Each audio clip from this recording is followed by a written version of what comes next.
Un son résonna dans le couloir de marbre, avant même qu'Alessia puisse l'identifier. Un sanglot étouffé, comme celui de quelqu'un qui a appris à souffrir en silence. Elle s'arrêta au milieu du hall principal du manoir Sterling, les mains encore humides de l'eau savonneuse qu'elle avait utilisée pour nettoyer la cuisine. Il était presque 7 heures, un jeudi soir comme les autres, et ce son n'aurait pas dû être là. Alessia Johnson avait 42 ans et travaillait comme femme de ménage depuis bien plus longtemps qu'elle ne voulait l'admettre. Son corps robuste portait les marques d'une vie entière de lutte contre les préjugés de toutes parts. Trop grosse pour être prise au sérieux, trop noire pour être respectée, trop pauvre pour avoir voix au chapitre. Mais à cet instant précis, tandis qu'elle s'approchait lentement d'où provenaient les pleurs, une voix intérieure lui murmura que cette nuit ne serait pas une nuit comme les autres à nettoyer la maison des riches.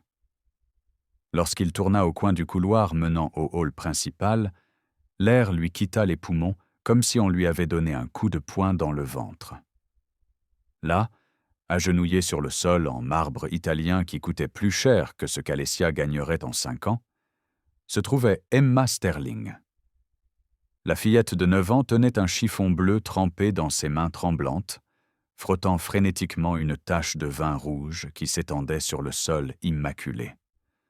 Son petit visage était rouge et gonflé à force de pleurer, ses larmes tombant directement sur le marbre et se mêlant à l'eau sale du seau à côté d'elle.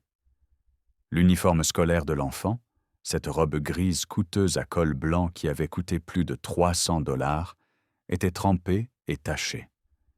Ses cheveux bruns, d'ordinaire impeccablement tressés, lui tombaient en désordre sur le visage. Mais ce qui brisait le cœur d'Alessia, ce n'était pas la scène elle-même. C'était le regard vide de la fillette, comme si elle avait perdu tout espoir d'être secourue. « Emma ?» murmura Alessia, la voix rauque de choc. La jeune fille releva brusquement la tête, et pendant un instant, Alessia vit une terreur pure dans ses yeux. La terreur d'être découverte, la terreur d'être punie à nouveau. « S'il te plaît, ne lui dis rien, » supplia Emma, la voix brisée. « S'il te plaît, Alessia, j'ai presque fini. Je te promets que je vais tout nettoyer correctement. Qui t'a forcé à faire ça ?» Les mots sortirent plus durs qu'Alessia ne l'avait voulu. Avant qu'Emma ne puisse répondre, le bruit de talons hauts résonna dans l'escalier principal. Clic, clic, clic. Chaque marche était comme une phrase. Alessia connaissait bien ce son. Victoria Sterling, la seconde épouse d'Adriano, descendait. « Tu n'as pas encore fini, espèce de bonne à rien ?» La voix de Victoria fendit l'air comme une lame acérée. Victoria apparut en haut des escaliers, une vision d'élégance froide dans sa robe de cocktail noire qui coûtait sans doute le salaire annuel d'Alessia. Ses cheveux blonds étaient coiffés en un chignon impeccable, et ses yeux bleus glaciers se posèrent d'abord sur Emma, puis sur Alessia. Il y avait du mépris pur dans ce regard. « Ah !» dit Victoria en descendant lentement les marches. La bonne a finalement daigné se montrer. Alessia sentit chaque cellule de son corps se tendre. Elle connaissait cette intonation. Elle avait travaillé pour des familles suffisamment riches pour reconnaître quand on la traitait comme une sous-humaine. Mais cette fois, c'était différent. Cette fois, il ne s'agissait pas d'elle. « Madame Victoria » commença Alessia en choisissant soigneusement ses mots. « Puis-je vous demander pourquoi Emma nettoie le sol ? C'est ma responsabilité. » Victoria rit. Ce n'était pas un rire d'humour, mais un rire de pure cruauté. « Votre responsabilité ?» Victoria s'arrêta à quelques pas, les bras croisés. « Penses-tu vraiment que ton travail ici est une quelconque utilité, Alessia ? Regarde-toi. Tu as à peine la force de monter les escaliers. J'imagine que nettoyer un simple dégât serait trop épuisant pour quelqu'un dans ton état physique. » Le venin des mots frappa Alessia, comme toujours. Mais elle ravala sa colère et garda un visage impassible.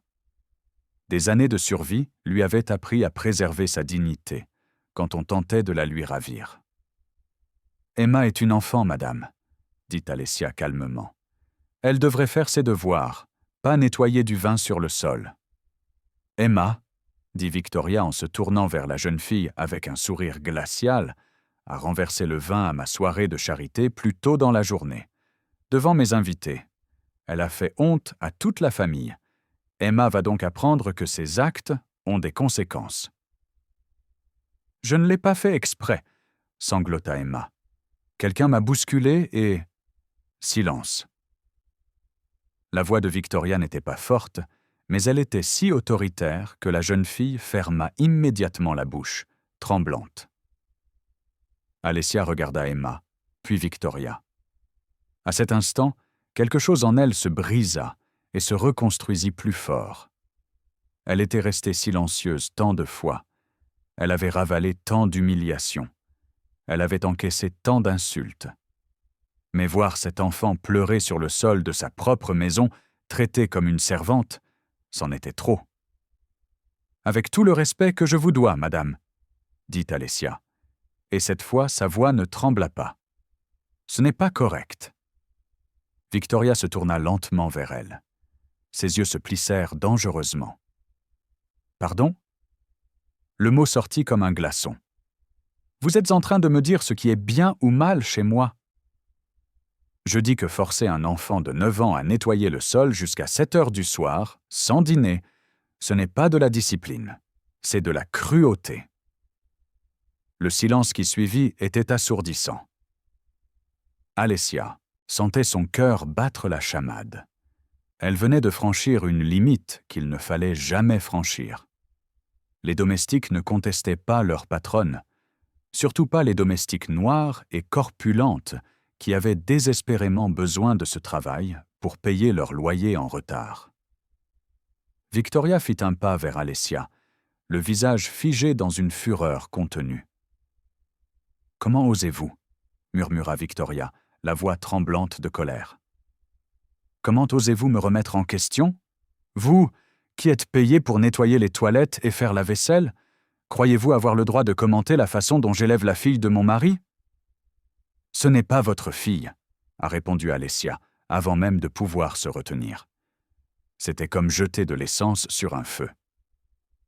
Victoria pâlit sous l'effet de la colère, et Alessia crut un instant que la femme allait la frapper. Au lieu de cela, Victoria sortit son téléphone portable de sa poche. « Vous êtes viré !» cracha-t-elle. « Prenez vos affaires et quittez ma propriété immédiatement. Si vous revenez dans 10 minutes, j'appelle la sécurité. » Alessia ne bougea pas. Elle regarda Emma, toujours agenouillée sur le sol, les larmes coulant silencieusement sur son visage. « J'ai besoin de ce travail, » dit Alessia calmement. « Mais je ne peux pas rester ici et regarder un enfant être traité de la sorte. »« Alors allez-vous-en, » dit Victoria avec un sourire glacial. « Et bonne chance pour trouver un autre emploi quand j'appellerai toutes les agences d'intérim de la ville pour leur raconter l'histoire de cette femme de ménage insubordonnée qui a manqué de respect à ses employeurs. » Alessia sentit le sol se dérober sous ses pieds. Victoria détenait ce pouvoir. Un simple coup de fil de sa part, et Alessia serait mise sur liste noire. Aucune famille fortunée ne voudrait l'embaucher. Elle perdrait son appartement. Elle ne pourrait plus payer les frais médicaux de sa mère. Tout s'écroulerait. Mais elle regarda de nouveau Emma. Cet enfant brisé, étendu sur le sol. Et elle prit une décision. « Très bien, » dit Alessia d'une voix étonnamment ferme. « Mais avant de partir, je tiens à vous dire une chose, Madame Victoria. » Victoria haussa un sourcil, attendant. « J'ai tout vu, » poursuivit Alessia. « Toutes les fois où tu as enfermé Emma dans sa chambre sans dîner, toutes les fois où tu l'as obligée à rester debout dans un coin de la pièce pendant des heures, toutes les fois où tu l'as traitée d'inutile, de boulet, d'erreur. » Le visage de Victoria se durcit. « Vous inventez des choses. »« Non, » répondit Alessia. « Et quelqu'un d'autre l'a vu aussi. » C'est alors que Victoria le remarqua. Ses yeux s'écarquillèrent légèrement, tandis qu'elle suivait le regard d'Alessia jusqu'au coin supérieur de la pièce. Là, discrètement nichée parmi les décorations, une petite lumière rouge clignotait. La caméra de Tosars sécurité. Adriano Sterling avait fait installer des caméras dans toute la maison 3 mois auparavant, suite à un cambriolage présumé dans le quartier. Victoria le savait, mais avait apparemment oublié que les caméras enregistraient tout. Toutes ses paroles cruelles. Tous ses abus. Absolument tout. Pendant une fraction de seconde, Alessia vit la panique traverser le visage de Victoria. Mais la femme se reprit rapidement, affichant un sourire arrogant. « Ça ne veut rien dire, » a déclaré Victoria. « Mon mari me fait entièrement confiance. Il ne croirait jamais une grosse bonne hystérique raconter des choses sur sa propre femme. » Alessia sourit pour la première fois de la soirée. Ce n'était pas un sourire joyeux, mais celui de quelqu'un qui venait de réaliser qu'elle avait un atout dans sa manche. « Peut-être pas, » concéda-t-elle. « Mais les enregistrements ne mentent pas, et j'ai comme l'impression que M. Sterling voudra tout visionner à son retour de voyage d'affaires. » Victoria perdit toute couleur de son visage. « Sors, » murmura-t-elle d'une voix tremblante. « Sors maintenant avant que je... »« Avant quoi ?» interrompit Alessia.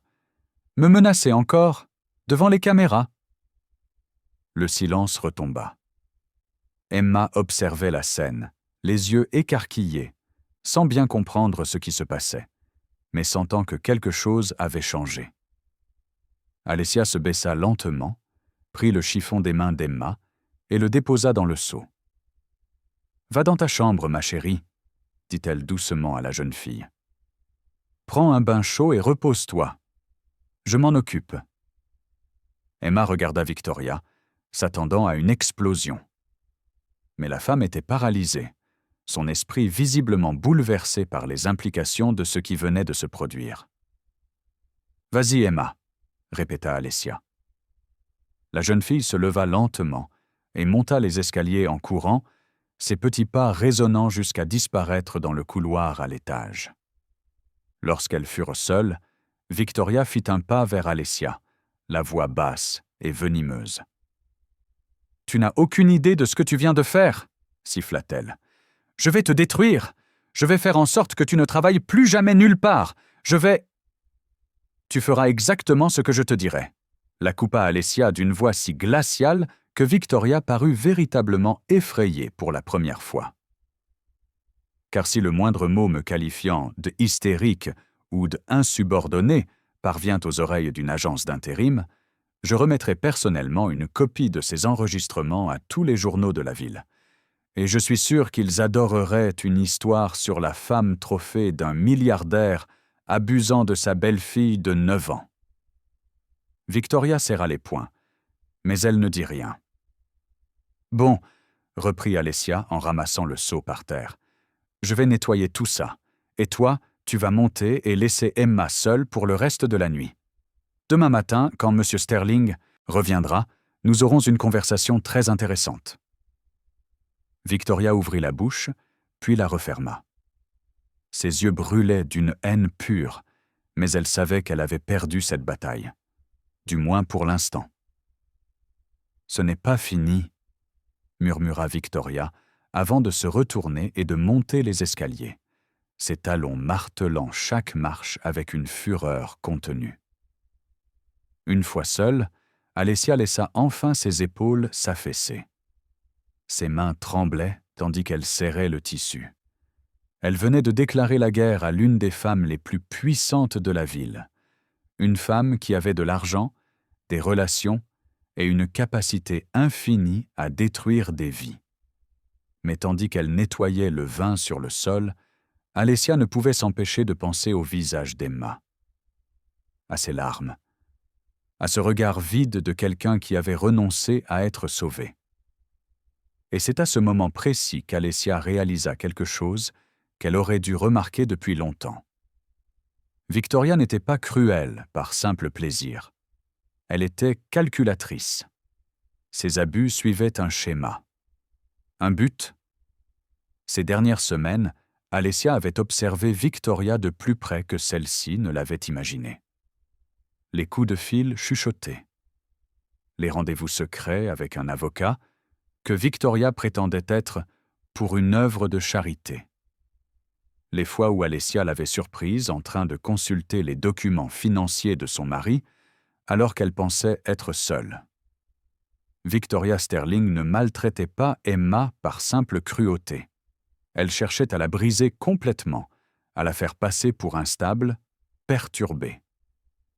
Et Alessia avait une terrible intuition quant à ses motivations.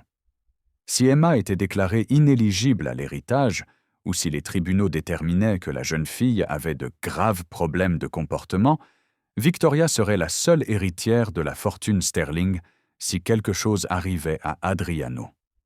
Alessia se leva lentement, fixant la caméra de sécurité. Elle avait les enregistrements. Elle avait des preuves. Mais cela suffirait-il? Victoria avait des avocats coûteux et des relations influentes. Et Alessia? Alessia n'avait que la vérité. Mais alors qu'elle montait les escaliers pour prendre des nouvelles d'Emma, une pensée lui traversa l'esprit. Une pensée qui la fit sourire pour la deuxième fois de la soirée. Victoria Sterling avait commis une erreur capitale. Elle avait sous-estimé la grosse femme noire qui nettoyait ses salles de bain. Elle avait supposé qu'Alessia était invisible, insignifiante, impuissante. Et ce serait l'erreur la plus coûteuse que Victoria puisse commettre. Car Alessia Johnson n'était pas une simple employée. C'était une femme qui avait survécu à une vie entière passée à être sous-estimée. Et elle avait appris que les personnes invisibles voient des choses que les puissants préfèrent cacher. Alors qu'elle frappait doucement à la porte d'Emma, et entendant la petite fille, la voix tremblante de larmes, dire « Entrez », Alessia prit une décision. Elle n'allait pas seulement protéger cet enfant. Elle allait anéantir Victoria Sterling si complètement que cette femme ne pourrait plus jamais faire de mal à personne. Et le plus beau dans tout ça? Victoria ne s'y attendrait jamais. Tandis que cette femme arrogante dormait paisiblement dans son lit de soie, sûre de son pouvoir et de sa fortune, Alessia, elle, ne faisait que commencer. Les jours suivants allaient apporter des révélations qui allaient ébranler toute la haute société. Des secrets seraient dévoilés, des mensonges seraient mis à nu, et une femme qui avait passé sa vie dans l'ombre serait enfin vue. Si vous appréciez cette histoire de justice et de courage, n'oubliez pas de vous abonner à la chaîne, car la suite prouvera que sous-estimer les mauvaises personnes peut tout vous coûter. Emma ouvrit la porte, les yeux encore rouges. En voyant Alessia, sa lèvre inférieure trembla et elle se jeta dans les bras de la femme, sanglotant si fort que son petit corps frêle en tremblait. « Ça va, mon ange » murmura Alessia en caressant les cheveux de la jeune fille. Tout va bien maintenant. Mais ce n'était pas le cas.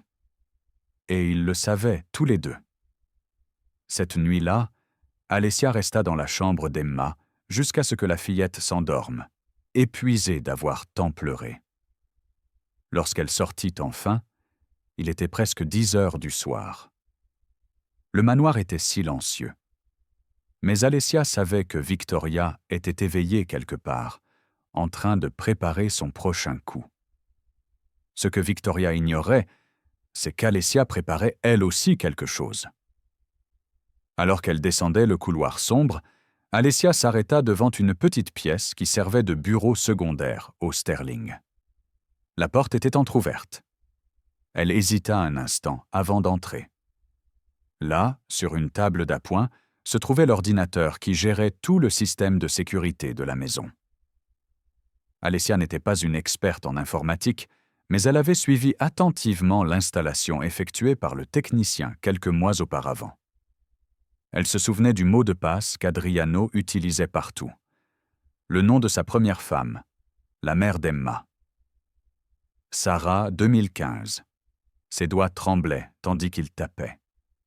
L'écran s'illumina. Accès autorisé. Alessia prit une profonde inspiration et commença à parcourir les enregistrements des dernières semaines. Il y en avait des dizaines. Elle brancha une vieille clé USB qu'elle gardait dans son sac et lança la copie. Chaque fichier transféré était une preuve. Chaque vidéo montrait Victoria maltraitant Emma, croyant être à l'abri des regards. « Qu'est-ce que tu crois faire ?» Alessia se figea. La voix de Victoria, glaciale, provenait de l'embrasure de la porte. « Je préserve la vérité », répondit Alessia sans se retourner, tout en continuant de copier les fichiers. La barre de progression affichait 70%. Victoria entra dans la pièce et referma la porte derrière elle. Elle avait ôté sa robe de soirée et portait désormais un peignoir de soie blanche. Sans maquillage, elle paraissait plus âgée. Plus dure. « Tu crois que ça va marcher ?» Victoria rit, mais il n'y avait aucune trace d'humour dans sa voix. « Tu crois que tu peux me faire chanter ?» Ce n'est pas du chantage quand on ne fait que révéler la vérité. 85%. La vérité ? Demanda Victoria en s'approchant. Laisse-moi te dire la vérité, Alessia. Personne ne te croira. Une grosse bonne qui essaie de détruire le mariage d'un milliardaire, les journaux vont te démolir. Ils diront que tu inventes des histoires par jalousie, que tu mens pour obtenir de l'argent.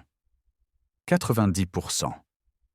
Et même si quelqu'un y croit, poursuivit Victoria d'une voix chuchotante et venimeuse, crois-tu vraiment qu'Adriano te choisira plutôt que moi ? Je suis jeune, belle, parfaite pour les mondanités. Et toi ? Tu nettoies des toilettes. Les mots avaient été choisis pour blesser, et il l'avait fait. Mais Alessia avait entendu bien pire toute sa vie. On l'avait recalée à des entretiens d'embauche, parce que les employeurs estimaient qu'elle n'avait pas le physique requis. Elle avait été humiliée dans des magasins où des agents de sécurité la suivaient, la soupçonnant de vol. Elle avait été licenciée parce que des familles aisées ne voulaient pas d'une femme comme elle pour servir leurs invités. 100%. Téléchargement complet. Alessia retira la clé USB et la glissa dans la poche de son uniforme. Ce n'est qu'alors qu'elle se tourna vers Victoria. « Tu as raison sur un point, » dit Alessia calmement. « Personne ne voudra me croire. C'est pourquoi je ne le dirai à personne pour l'instant. » Victoria fronça les sourcils. « Quoi ?» ?»« J'attendrai le bon moment. Et quand ce moment viendra, ce ne sera pas ma parole contre la vôtre. Ce sera la vérité enregistrée contre vos mensonges. » Quelque chose changea sur le visage de Victoria. Le mépris laissa place à une rage pure. « Tu vas me le rendre, » siffla-t-elle en tendant la main. « Maintenant. »« Non. »« J'ai dit maintenant !» La voix de Victoria résonna dans la maison. Pendant un instant, les deux femmes se fixèrent du regard. Puis, Victoria fit un pas menaçant vers Alessia. « Si vous ne me donnez pas cette clé USB volontairement, je vais... »« Qu'est-ce que tu vas faire ?» l'interrompit Alessia. « Me frapper ? Devant les caméras qui tournent encore ?» Victoria s'arrêta. Son regard se porta automatiquement sur le coin de la pièce, où une autre caméra clignotait silencieusement.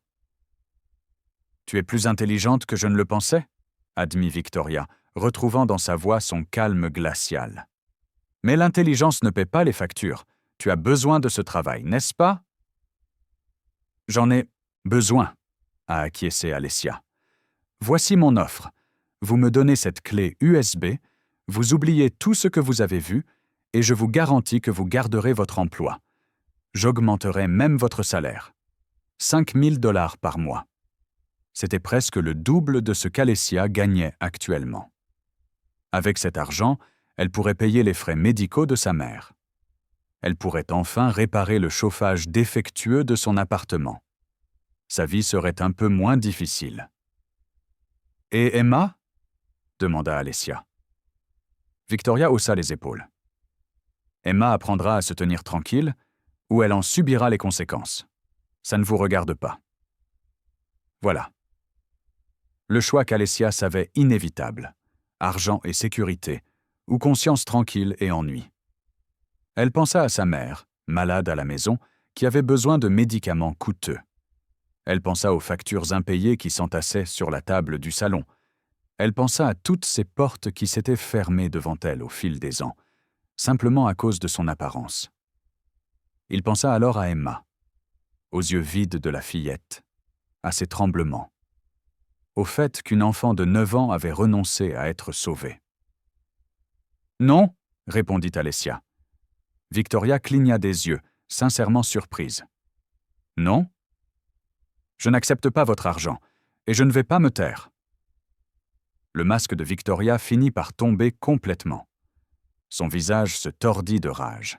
« Alors, vous êtes viré, définitivement cette fois, et je ferai en sorte personnellement que vous ne travailliez plus jamais dans cette ville. Je dirai à tout le monde que vous m'avez volé, que vous avez essayé de me faire chanter, que vous êtes instable et dangereux. » Alessia sentit son estomac se nouer. Victoria était capable de tout cela, et elle le ferait probablement. « Fais ce que tu as à faire, » dit Alessia, surprise elle-même par la fermeté de sa voix. « Mais ces enregistrements parviendront à Adriano, d'une manière ou d'une autre. »« Sors de chez moi, » murmura Victoria. « Maintenant, avant que j'appelle la police et que je leur dise que tu as pénétré sans autorisation sur ma propriété. » Alessia hocha lentement la tête. Elle prit son sac sur la chaise où elle l'avait laissé et se dirigea vers la porte. Mais avant de partir, elle se retourna une dernière fois. « Je veux juste que tu saches une chose, Victoria.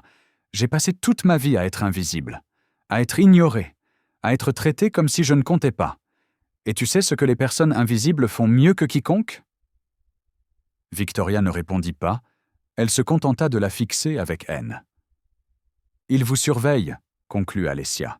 « Et je vous surveille aussi, chacun de vos mouvements, chaque appel téléphonique, chaque rendez-vous secret avec cet avocat que vous croyez passer inaperçu. Je sais ce que vous préparez. » Pour la première fois, Alessia vit une véritable peur dans les yeux de Victoria. « Tu ne sais rien, » dit Victoria, mais sa voix tremblait légèrement. « J'en sais plus que vous ne le pensez. Et quand Adriano découvrira toute la vérité, ce ne sera pas seulement Emma que vous perdrez. » Alessia quitta la pièce, laissant Victoria paralysée. Ses mains tremblaient tandis qu'elle descendait le couloir, mais elle gardait la tête haute. Elle venait de perdre son emploi. Elle avait déclaré la guerre à une femme puissante et cruelle. Et elle s'était probablement condamnée à des mois de difficultés financières. Mais lorsqu'elle passa devant la chambre d'Emma et qu'elle entendit la respiration calme de la jeune fille endormie, Alessia sut qu'elle avait fait le bon choix. Dehors, la nuit était froide. Alessia marcha jusqu'à l'arrêt de bus le plus proche, resserrant son manteau autour d'elle. Son téléphone vibra. Un message d'un numéro inconnu. « Vous avez commis une terrible erreur. Préparez-vous à en subir les conséquences. » Alessia a supprimé le message sans répondre. Victoria voulait lui faire peur, la faire douter de sa décision. Mais Alessia n'était plus la femme qui baissait la tête et subissait les insultes en silence. Elle avait été cette femme pendant 42 ans. Elle avait encaissé les humiliations. Elle avait souri face aux insultes. Elle avait fait semblant de ne pas entendre les plaisanteries sur son poids, sa couleur de peau, sa vie. Mais quelque chose avait changé lorsqu'elle avait vu Emma pleurer sur ce sol en marbre. Quelque chose en Alessia s'était finalement brisé.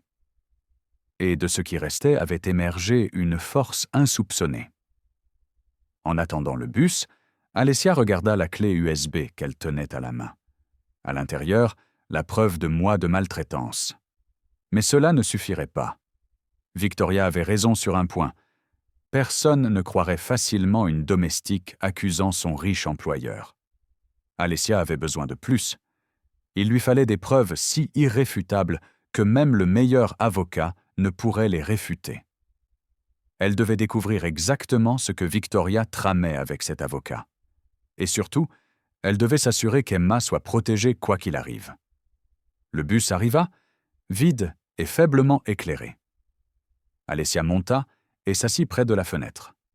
Son reflet la fixait.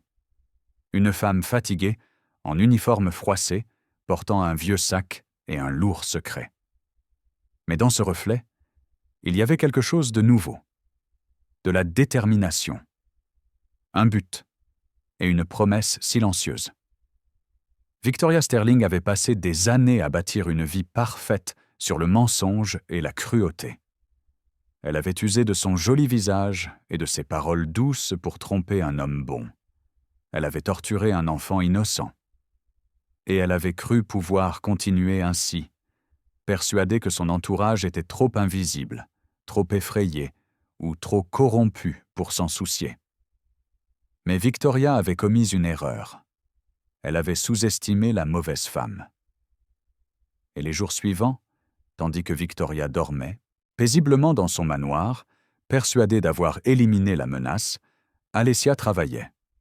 Elle élaborait des plans, elle rassemblait des alliés dont Victoria ignorait même l'existence. Car la vérité sur les puissants, c'est qu'ils se soucient rarement du bien-être de leurs subordonnés. Ils voient rarement ceux qui nettoient leur sol, lavent leur linge, préparent leurs repas. Et dans cette invisibilité réside un pouvoir que Victoria ne pourra jamais comprendre. Le pouvoir de tout voir sans être vu. D'entendre tout sans être entendu. De connaître des secrets que les puissants croient à l'abri. Et Alessia était sur le point d'utiliser tout ce pouvoir pour détruire le monde parfait et illusoire que Victoria avait bâti. 3 jours s'étaient écoulés depuis l'expulsion d'Alessia du manoir Sterling. 3 jours durant lesquels elle avait à peine dormi, passant ses nuits à visionner et à revoir les enregistrements sur son vieux portable. Chaque vidéo était plus perturbante que la précédente. Victoria a enfermé Emma dans le placard pendant 2 heures. Victoria a jeté le dîner d'Emma à la poubelle, prétextant qu'elle était trop grosse pour manger un dessert. Victoria a pincé le bras de la fillette si fort que des marques violettes sont apparues, obligeant Emma à les cacher avec des manches longues. Mais la vidéo la plus compromettante montrait Victoria au téléphone 2 jours avant le licenciement d'Alessia. « Oui, Dr Carver », dit Victoria d'une voix basse mais claire sur l'enregistrement. « Je vous demande de documenter tous ses comportements erratiques, crise de colère, refus de s'alimenter, isolement social. Plus elle semble instable, mieux ce sera pour mon dossier au tribunal. » Alessia mit la vidéo en pause, le cœur battant la chamade. Victoria n'était pas seulement cruelle. Elle préparait un dossier pour faire passer Emma pour mentalement instable. Alessia avait besoin d'aide. Marcus Chen avait été avocat commis d'office pendant 20 ans avant d'ouvrir son propre cabinet spécialisé dans les affaires de maltraitance infantile.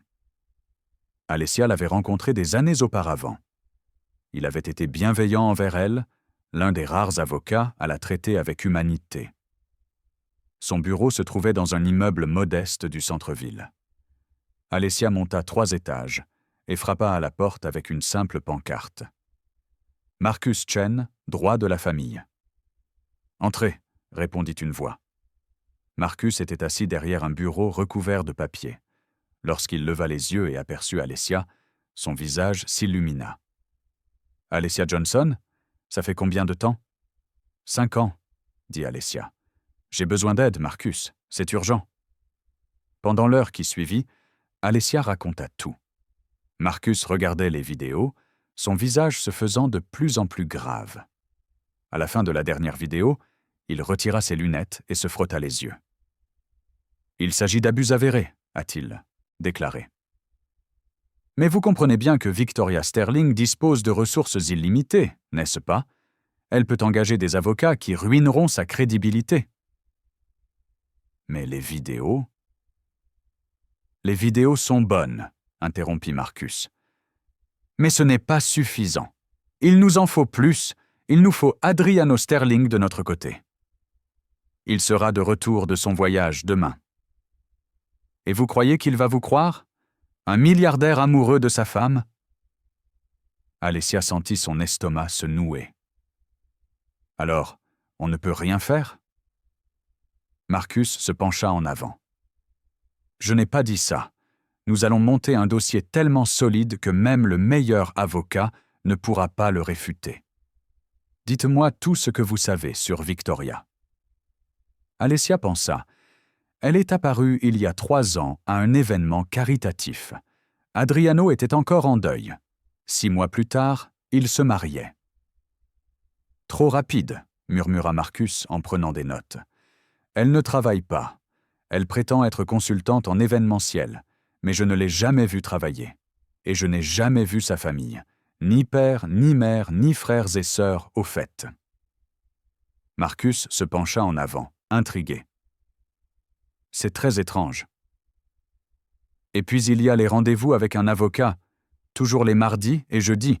Je l'ai entendu parler de garantir ses droits et de contester des clauses. Il s'appelle Richard. Marcus tapa sur l'ordinateur. « Je vais enquêter sur tous les avocats Richard de la ville. » Ils passèrent encore 1 heure à élaborer leur plan. Marcus expliqua qu'il leur faudrait le témoignage d'Adriano lui-même pour signaler les abus.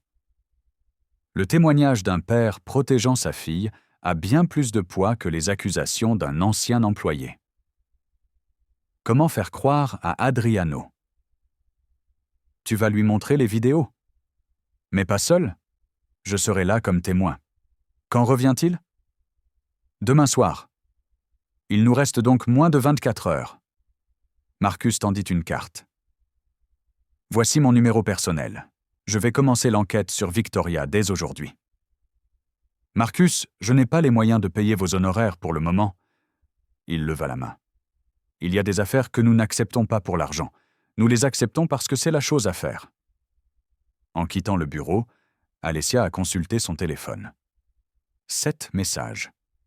Tous provenant de numéros inconnus, indiquant que sa candidature avait été rejetée. Victoria utilisait ses relations pour s'assurer qu'Alessia ne puisse trouver de travail nulle part. Ce soir-là, Alessia visionna à nouveau les vidéos, cherchant le moindre détail. C'est alors qu'elle remarqua quelque chose. Dans une vidéo, Victoria était au téléphone, et le reflet d'un document dans la vitre laissait apparaître ce document. Alessia put lire l'en-tête. Demande de garde et évaluation psychologique, mineur ES. Et tout en bas, un nom. Richard Blackwood, avocat, spécialisé en droit de la famille et des successions. Alessia a envoyé un message à Marcus. « J'ai trouvé le nom de famille, Richard Blackwood. » La réaction ne s'est pas fait attendre. Ce nom a immédiatement suscité l'inquiétude. Blackwood aide les secondes épouses à hériter de la fortune de leur mari fortuné. Il a déjà traité des cas où des enfants issus de premiers mariages ont été déshérités. C'est pire que ce que nous pensions. Alessia sentit son sang se glacer. Victoria cherchait à écarter définitivement Emma de la succession à la fortune Sterling. Un autre message de Marcus. « J'ai trouvé quelque chose sur le passé de Victoria. Je te l'enverrai par courriel. » Alessia ouvrit frénétiquement son ordinateur portable. Ce qu'elle lut la laissa sans voix. Victoria Sterling n'était pas celle qu'elle prétendait être. Son vrai nom était Victoria Ramos. Elle avait déjà été mariée 2 fois. Ses 2 maris étaient riches et plus âgés. Le premier était décédé dans un accident 3 ans après le mariage. Le second avait divorcé après avoir découvert que Victoria avait tenté de falsifier son testament. Il y avait plus encore. Des documents datant de l'époque où Victoria travaillait comme escorte de luxe à Las Vegas. D'énormes dettes qui ont disparu après son mariage avec Adriano. Et une ordonnance restrictive émise par une ancienne belle-fille qui accusait Victoria de violence psychologique. Marcus avait joint un mot. Victoria est une escroc professionnelle. Adriano et Emma sont en danger. Il faut agir vite. Alessia jeta un coup d'œil à l'horloge. Minuit. Adriano serait de retour dans moins de 24 heures. Victoria s'attendait certainement à ce qu'Alessia tente de le contacter. Elle avait probablement bloqué son numéro et raconté des mensonges à son sujet. Alessia avait besoin d'un plan auquel Victoria ne s'attendrait pas. C'est alors que son téléphone a sonné. Numéro inconnu. « Alessia ?» La voix était jeune et tremblante. C'est Emma. Le cœur d'Alessia s'est arrêté. « Emma ? Comment as-tu eu mon numéro ?» J'avais noté le numéro de téléphone de papa avant. Je l'ai gardé caché. La fillette chuchotait. « Alessia, ça empire. Aujourd'hui, elle m'a encore frappé. Et elle a dit que quand papa rentrera, elle lui dira que je suis folle, que je dois aller à l'hôpital. J'ai peur. Où es-tu en ce moment ? Dans ma chambre. Elle m'a enfermée ici. Je n'ai rien mangé aujourd'hui. » La rage brûlait dans la poitrine d'Alessia. « Emma, écoute bien. Ton père rentre demain soir, n'est-ce pas ? Oui, à 8h. Je serai là, avec quelqu'un qui t'aidera, mais j'ai besoin que tu sois forte d'ici là. Tu peux faire ça ? Je le crois, dit Emma d'une voix tremblante. Et Emma ? Ne la laisse pas voir que tu m'as appelé. Fais comme si tout allait bien. Juste un jour de plus. Tu peux faire ça ? Je vais essayer. Tu es très courageux. Demain, tout changera, je te le promets. Après avoir raccroché, Alessia fixa le plafond de son appartement. Elle n'avait ni travail, ni argent. Elle était harcelée par une femme influente. Mais elle avait quelque chose que Victoria n'aurait jamais. La vérité, des preuves, un avocat prêt à se battre et un enfant à sauver. Victoria Sterling avait bâti un empire de mensonges.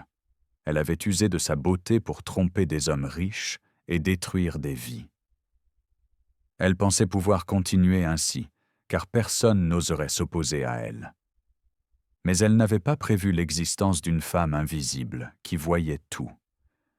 Une femme qui avait été sous-estimée toute sa vie et qui avait appris à transformer cette invisibilité en sa plus grande arme. Et dans les 24 heures qui allaient suivre, tandis que Victoria préparait son coup final pour éliminer Emma, Alessia allait concocter quelque chose qui réduirait à néant tous les plans de cette femme cruelle.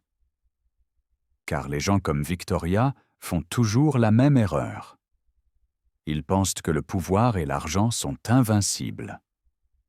Mais ils oublient que la vérité, une fois révélée, peut détruire des empires entiers en quelques minutes. Et l'empire de mensonges de Victoria Sterling était sur le point de s'effondrer complètement.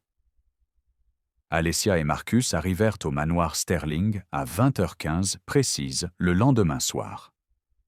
La voiture d'Adriano était déjà garée dans le garage, signe qu'il venait de rentrer de voyage. La lumière des lumières filtrait à travers les grandes fenêtres, créant l'illusion d'une maison parfaite et heureuse. Mais Alessia connaissait la vérité qui se cachait derrière ces murs élégants. « Prêt ?» demanda Marcus, tenant sa mallette en cuir qui contenait des copies de tous les documents concernant le passé de Victoria. « Prête !» répondit Alessia en serrant la clé USB dans sa poche. Ils sonnèrent. Quelques secondes plus tard, la porte s'ouvrit, révélant Victoria. Elle portait une élégante robe bleue, ses cheveux étaient parfaitement coiffés, et un doux sourire illuminait son visage. Le masque parfait d'une épouse aimante.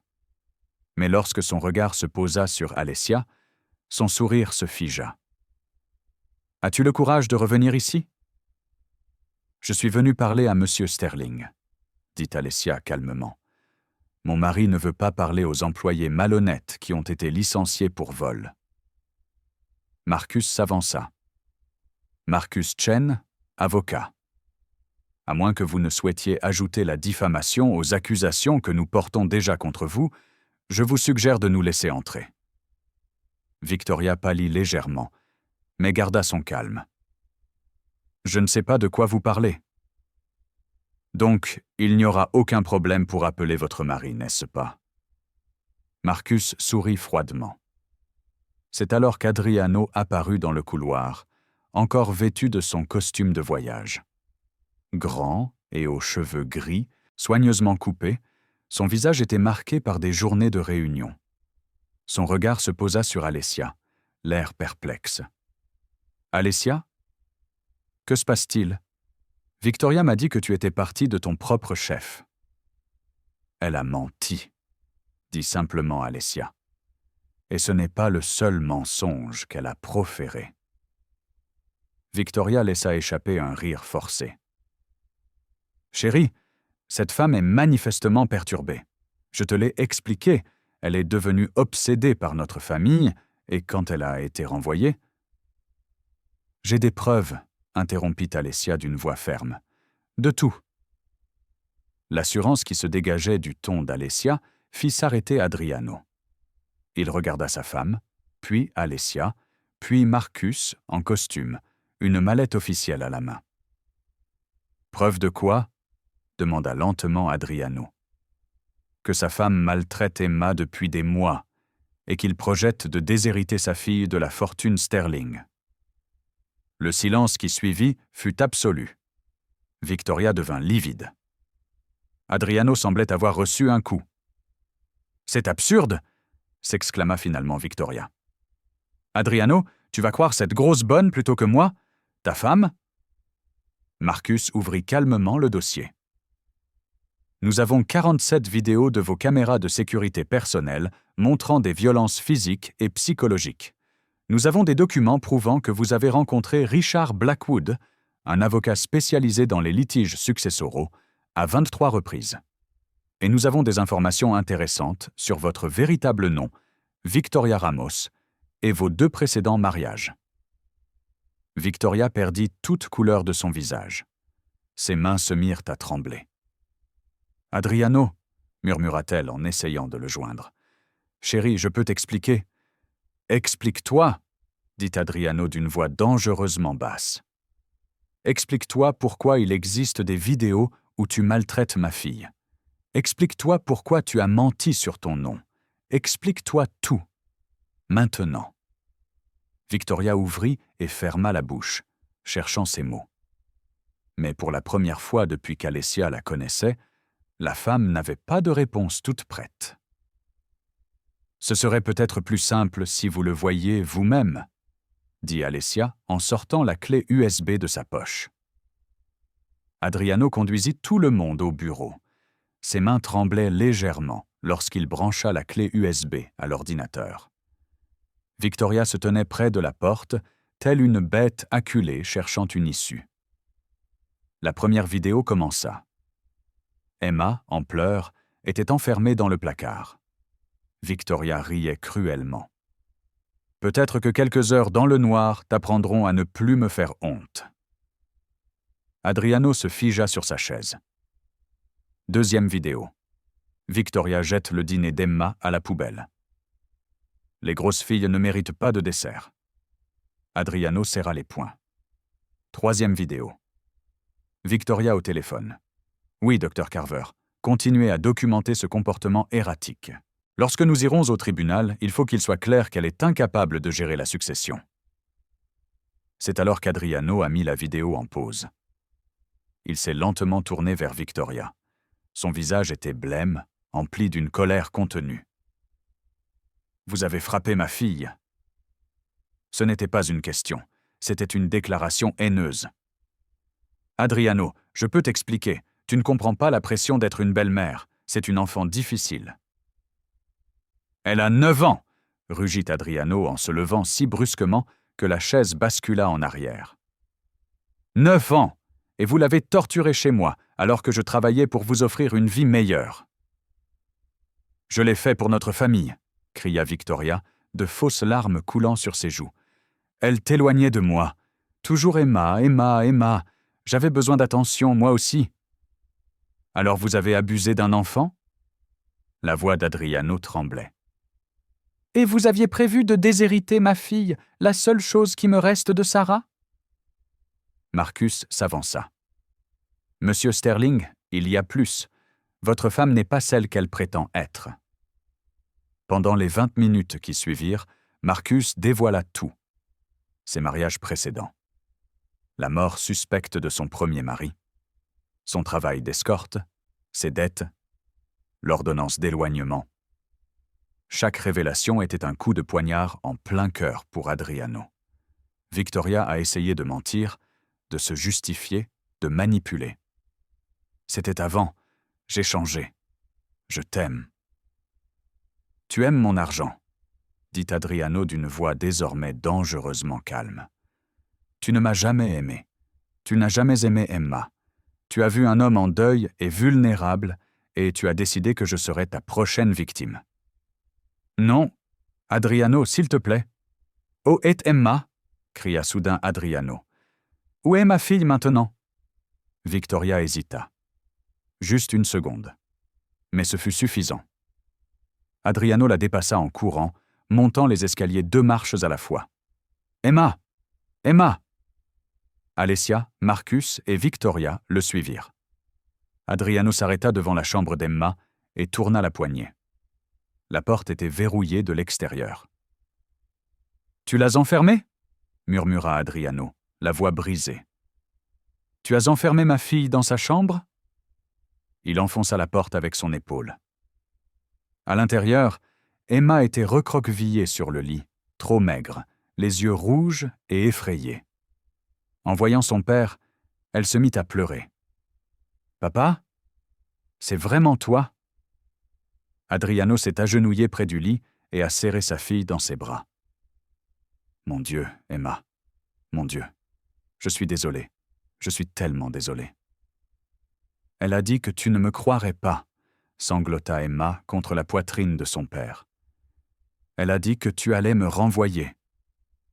Jamais, murmura Adriano, les larmes ruisselant sur ses joues. Jamais, jamais. Tu es tout ce que j'ai. Tout. Victoria se tenait sur le fond, seule, voyant son monde s'écrouler. Elle tenta une dernière manœuvre. Adriano, j'essayais de la discipliner par amour. Tu dois comprendre. L'amour? Adriano se leva, serrant toujours Emma dans ses bras. Tu ne sais pas ce qu'est l'amour. Et tu vas vite comprendre que me mentir a été la pire erreur de ta vie. Il décrocha le téléphone. Allô, la police? Je veux signaler des cas de maltraitance d'enfants et de fraude au mariage. Le visage de Victoria se crispa. Non, Adriano, ne fais pas ça. Pense à ta réputation, le scandale. Ma fille a failli mourir de faim pendant mon absence, a déclaré froidement Adriano. Ma réputation n'a aucune importance. Victoria tenta de s'enfuir, mais Marcus lui bloqua la porte. Je vous conseille de rester, Madame Ramos. Fuir ne fera qu'aggraver votre situation juridique. Lorsque la police arriva 30 minutes plus tard, Victoria était assise dans le salon, anéantie. Toute son arrogance avait disparu. C'était fini pour elle, et elle le savait.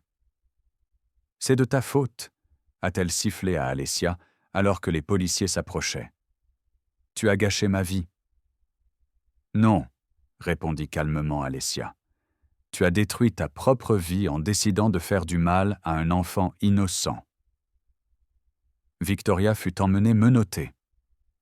Les voisins sortirent pour assister à la scène. Des journalistes, qui semblaient déjà être au courant de l'affaire, commencèrent à prendre des photos. La femme qui régnait jadis sur cette demeure franchit à présent la porte d'entrée comme une criminelle. Alors que la dernière voiture de police s'éloignait, Adriano se tourna vers Alessia. « Comment puis-je vous remercier? Vous avez sauvé ma fille. Vous avez tout risqué. »« Je n'ai fait que ce qui était juste, » a déclaré Alessia. « Ce n'est pas vrai, » répondit Adriano. « Vous avez fait preuve de courage, et pour cela, je vous serai éternellement reconnaissant. » Il marqua une pause. « Je sais que Victoria a ruiné vos perspectives d'emploi. Laissez-moi y remédier. Revenez travailler ici, avec un salaire doublé, ou, si vous préférez, je peux vous aider à créer votre propre entreprise. Tout est possible. » Alessia regarda Emma, maintenant blottie sur le canapé, sous une couverture, et en train de manger enfin quelque chose. La jeune fille lui sourit timidement. « Je veux juste qu'Emma aille bien, » a déclaré Alessia. « On verra pour le reste. » Marcus sourit. « En fait, j'ai une proposition. Alessia, Tu as un don pour déceler les vérités que les autres ne voient pas.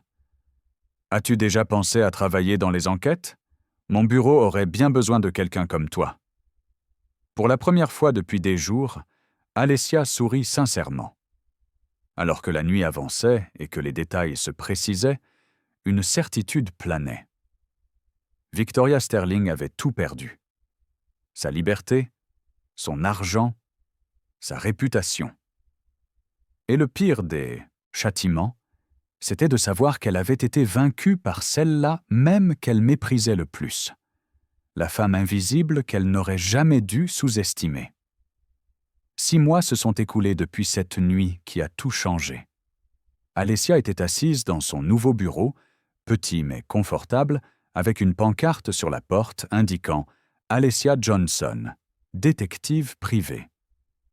La vue par la fenêtre donnait sur le centre-ville, si différente de l'appartement exigu qu'elle occupait auparavant. Son téléphone sonna. C'était Marcus. « Alessia, le jury vient de rendre son verdict. Victoria a été condamnée à 8 ans de prison pour maltraitance d'enfants, fraude et complot. » Alessia ferma les yeux, laissant la nouvelle faire son chemin. Justice. Enfin, pleinement, justice. Comment a-t-elle réagi? Elle a pleuré. Elle a imploré ma clémence. Elle a dit qu'elle était désolée. Marcus marqua une pause. Mais le juge lui a rappelé qu'elle avait eu des mois pour exprimer des remords et qu'elle avait choisi de mentir et de manipuler jusqu'au bout. L'épreuve était accablante. Après avoir raccroché, Alessia regarda les photos sur son bureau. Sur l'une d'elles, Emma souriait, tenant un certificat d'honneur scolaire.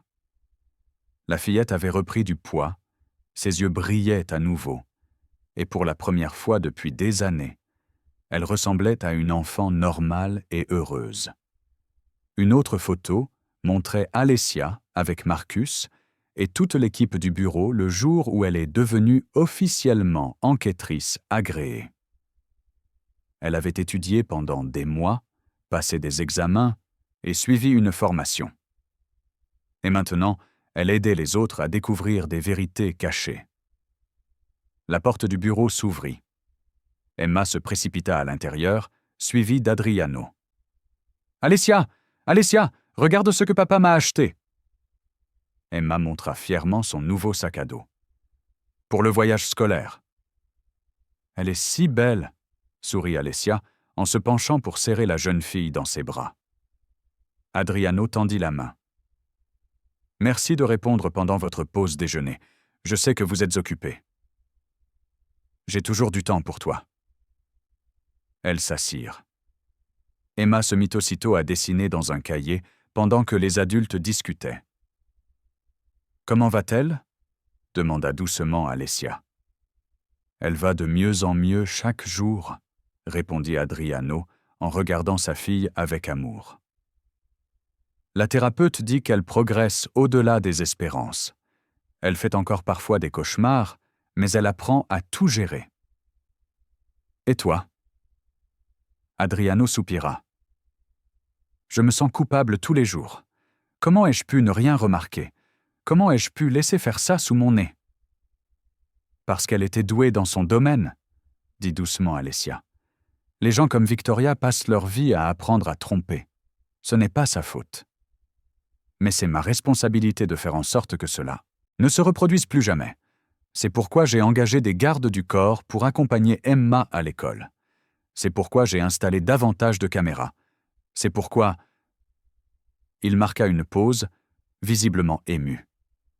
C'est pourquoi j'essaie d'être le père qu'elle mérite. Emma leva les yeux de son dessin. Papa, tu es déjà le meilleur papa du monde. Adriano sourit en essuyant discrètement une larme. Après leur départ, Alessia retourna à son bureau. Un article de journal encadré était accroché au mur. Une femme de ménage courageuse sauve un enfant de sa belle-mère abusive. L'histoire avait fait le tour du pays. Alessia avait reçu des centaines de messages de personnes la remerciant de les avoir incitées à signaler les violences dont elles avaient été témoins. Mais la reconnaissance publique n'était pas ce qui importait le plus à Alessia. Ce qui comptait se trouvait dans les tiroirs de son bureau. 12 nouveaux dossiers de personnes ayant besoin d'aide. Des personnes invisibles, ignorées, en qui personne ne croyait. Et maintenant, elles avaient quelqu'un qui se battrait pour elles. Cet après-midi-là, Alessia rendit visite à sa mère dans le nouvel appartement qu'elle avait pu acheter grâce à son nouveau salaire. La femme était assise sur le balcon, buvant du thé, enfin avec tous les médicaments dont elle avait besoin. « Ma fille, » dit-elle en serrant Alessia dans ses bras. « Je l'ai vue dans le journal aujourd'hui, la sentence de cette femme perverse. 8 ans, maman. » « Dieu est juste. » La mère secoua la tête. « Et toi, mon guerrier, tu as été son instrument. »« Je n'ai fait que ce qui était juste. »« Non, » dit la mère en prenant le visage d'Alessia entre ses mains. « Tu as fait preuve de courage. Beaucoup de gens savent ce qui est juste, peu ont le courage d'agir. » Au coucher du soleil, Alessia pensa à Victoria. Cette femme qui avait jadis tout possédé. Le pouvoir, la beauté, l'argent. À présent, elle était en prison, seule, abandonnée par ses riches amis qui avaient disparu dès que le scandale avait éclaté. Ses biens avaient été confisqués pour indemniser Emma. Sa réputation était à jamais ternie. Et le pire châtiment pour une femme comme Victoria? Savoir qu'elle a été vaincue par celle qu'elle méprisait le plus? Cette grosse femme noire qu'elle croyait invisible. Cette femme dont elle était persuadée qu'elle ne réussirait jamais rien. La semaine suivante, une petite cérémonie eut lieu à la mairie. Alessia reçut une médaille d'honneur pour acte de bravoure exceptionnel dans la protection d'un enfant vulnérable. Les journalistes posèrent des questions. Les flashs crépitèrent. « Alessia, que diriez-vous aux autres personnes qui sont témoins de maltraitance mais qui ont peur de la signaler ?» a demandé un journaliste. Alessia réfléchit attentivement. « Je dirais que votre silence pourrait coûter une vie. Je sais que c'est effrayant. Je sais qu'il semble impossible de lutter contre les puissants. Mais la vérité est plus forte que l'argent. La justice est plus forte que la peur. Et parfois, une personne ordinaire qui fait ce qui est juste peut tout changer. » Ces mots sont devenus viraux sur les réseaux sociaux. Ils ont fait la une des journaux. Ils sont devenus une source d'inspiration. Mais pour Alessia, le moment le plus important est arrivé 2 semaines plus tard. Elle était chez elle lorsqu'elle a reçu une lettre. Expéditeur. Pénitencier d'État pour femmes. C'était l'époque de Victoria. Les mains légèrement tremblantes, Alessia ouvrit la porte. « Alessia, je sais que je ne mérite pas ton pardon. Je sais que ce que j'ai fait est impardonnable. Mais je veux que tu saches que tu avais raison à mon sujet. J'ai passé ma vie à utiliser les gens, à les manipuler, à leur mentir. Je me croyais intelligente, invincible. Tu m'as prouvé le contraire. Je ne suis qu'une femme vide qui a détruit des vies par cupidité. Emma ne méritait pas ce que je lui ai fait. Adriano ne méritait pas d'être trompé. Et toi, tu ne méritais pas d'être traité comme si tu étais invisible. J'espère qu'un jour, tu trouveras la paix en sachant que tu as sauvé cette fille, que tu l'as sauvée de moi. Merci d'être plus forte que je ne le serai jamais. Victoria. » Alessia lut la lettre 3 fois. Il n'y avait pas encore de pardon. Peut-être n'y en aurait-il jamais. Mais il y avait de la reconnaissance. Victoria comprenait enfin ce qu'elle avait perdu. Et cette compréhension serait sa plus grande prison, plus grande que n'importe quelle cellule. Alessia a conservé la lettre dans un tiroir et n'y a jamais répondu. 6 mois se sont transformés en 1 an, puis en 2. La vie a continué. Emma a grandi. À 11 ans, c'était une fillette pleine d'assurance qui adorait le ballet et les mathématiques. Elle voyait toujours Alessia chaque semaine. Elle l'appelait toujours « mon héroïne ». Adriano retrouva l'amour, cette fois auprès d'une femme bienveillante qui travaillait comme institutrice, et aimait Emma comme sa propre fille. Il réapprit à faire confiance, mais désormais en toute connaissance de cause. Victoria a purgé sa peine en silence. Ses anciens amis fortunés ne lui ont jamais rendu visite. Sa famille, qu'elle avait abandonnée des années auparavant, ne voulait plus rien avoir à faire avec elle. Elle est sortie de prison à 45 ans, seule, sans le sou et sans réputation. Elle a trouvé un emploi de femme de ménage, faisant ironiquement le même travail qu'elle avait autrefois méprisé pour Alessia. Et Alessia? Alessia a bâti quelque chose que l'argent ne saurait acheter. Le respect, le sens de la vie, la paix. Son bureau d'enquête a connu un franc succès. Elle a aidé des dizaines de personnes à obtenir justice. Elle est devenue une experte reconnue dans les affaires d'abus. Elle a donné des conférences dans les écoles sur l'importance de signaler les agissements répréhensibles. Mais surtout, chaque matin, elle se regardait dans le miroir et voyait une personne qui avait changé les choses.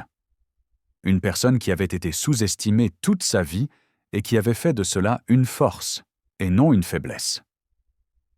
2 ans après l'arrestation de Victoria, Alessia fermait le bureau quand Emma, âgée de 11 ans, est arrivée. « Alessia, j'ai écrit une dissertation pour l'école. Je voulais que tu la lises. » L'essai s'intitulait « Mon héroïne ». Emma y racontait l'histoire d'une femme qui aurait pu se taire, qui aurait pu accepter de l'argent pour ignorer la souffrance d'un enfant, mais qui a choisi de tout risquer pour faire ce qui était juste. Alessia m'a appris que les héros ne portent pas de cape, avait écrit Emma. Ils portent des uniformes de soubrette. Ils ont peur, mais ils agissent quand même. Ils sont invisibles jusqu'au moment où ils décident de se montrer. Et quand cela arrive, ils changent le monde. Alessia termina sa lecture les larmes aux yeux. Emma, c'est magnifique. C'est vrai, dit simplement Emma. Tu m'as sauvé la vie. Tandis qu'ils marchaient ensemble dans la rue cet après-midi-là, Alessia songeait à l'étrangeté de la vie.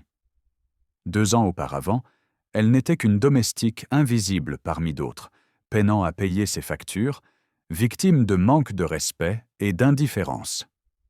Aujourd'hui, elle était une femme qui avait sauvé une vie, qui avait neutralisé un criminel, qui avait prouvé que le courage n'a rien à voir avec l'argent ou le pouvoir. La meilleure vengeance ne consiste pas à détruire ceux qui vous ont fait du mal. Il s'agit de construire quelque chose de si significatif qu'ils réalisent à quel point ils vous ont sous-estimé. Il s'agit de vivre si pleinement que votre bonheur prouve qu'ils se sont trompés à votre sujet. Victoria a tenté de détruire Alessia. Mais au final, elle n'a fait que se détruire elle-même.